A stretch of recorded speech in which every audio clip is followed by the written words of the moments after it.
itu sudah ditinggalkan oleh pemerintah kita, karena pemerintah bukan memiliki tanah, tapi pemerintah itu hanya menguasai tanah. Jadi bumi, kekayaan alam, bumi, air dan kekayaan alam di dalamnya dikuasai oleh negara, bukan dimiliki, dikuasai dan diatur pemanfaatnya untuk sebesar-besar dari kemakmuran rakyat. Nah itu, jadi karena itu ke depan tidak kita mau dengan cara-cara gusur orang, usir orang, dan lain-lain. Karena hal-hal seperti itu sebenarnya sudah ada dua konvensi dari Perserikatan Bangsa-Bangsa yang disebut dengan forced eviction, yaitu pemindahan penduduk secara paksa.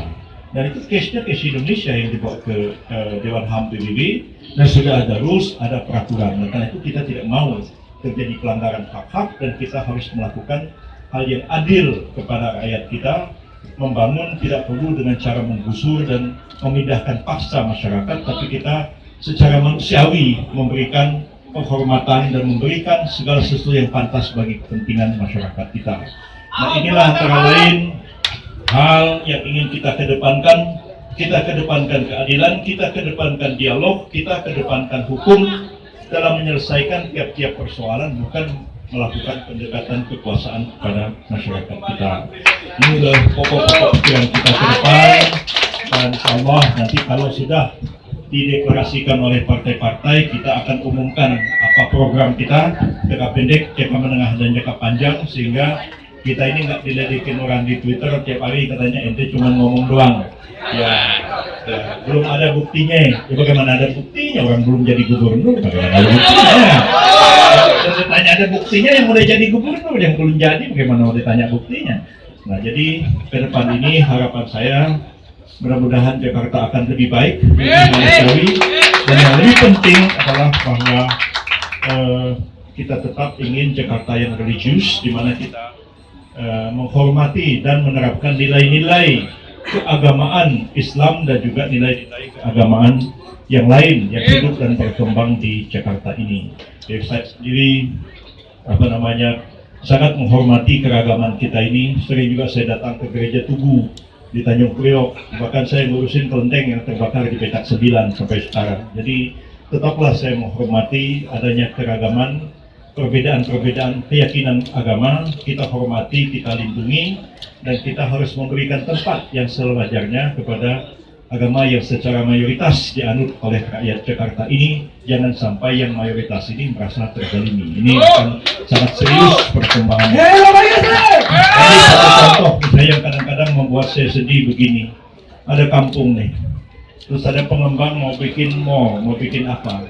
Di situ ada sebuah masjid, ada selesai musola. Nah, ini masjid sama musola punya siapa? Kan gak ada yang punya. Yang diganti rugi kan yang punya rumah. Ganti rugi dikit, pulang. Dirobohin semua, tinggal masjidnya berdiri, tinggal selesai musolanya. Pengembang bilang nanti akan diganti masjid musolanya. Ketika sudah tidak ada penduduk, orang udah gak peduli lagi sama masjidnya, gak peduli lagi sama musolanya, gak ada yang datang, udah bocor, udah ini, para rusak. Diganti nggak musolanya itu? Enggak. Masjidnya diganti nggak? Enggak. Nah, yang terjadi mallnya dibikin kan masjidnya di mana? Oh, di bawah, di tempat parkir. Kita mau sembahyang Jumat begini nih. Ada mobil lewat, belum masaknya, belum panas. Gila, masjidnya dihancurin, diganti dengan masjid di basement, di parkiran. Gila, kok bisa kejadian begini? Gini-gini saya nggak mau kejadian. Harus pemerintah awasi betul. Ya. Boleh lah kalau udah setuju masyarakat bisa mau pindah diganti rugi, tapi masjid mau diganti rugi sama siapa?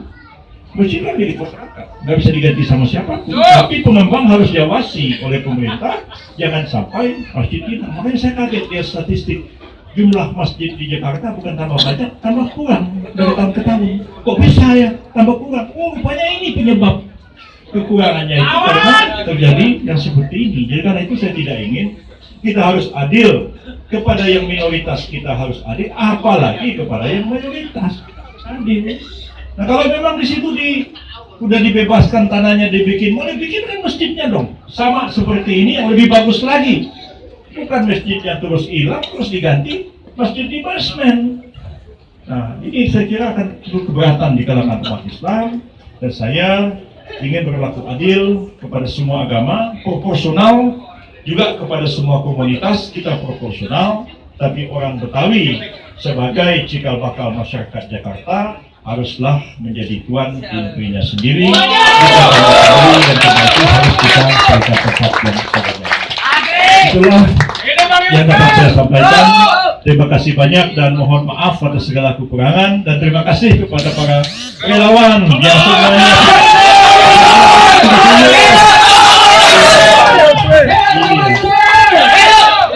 kita ini ada pengembang yang ngasih duit nih, kita ngasih teman-teman relawan. Jadi ya udahlah, pokoknya dengan keikhlasan kita semua, insya Allah kita berjuang demi untuk kejayaan masyarakat Jakarta di masa yang akan datang. Terima kasih.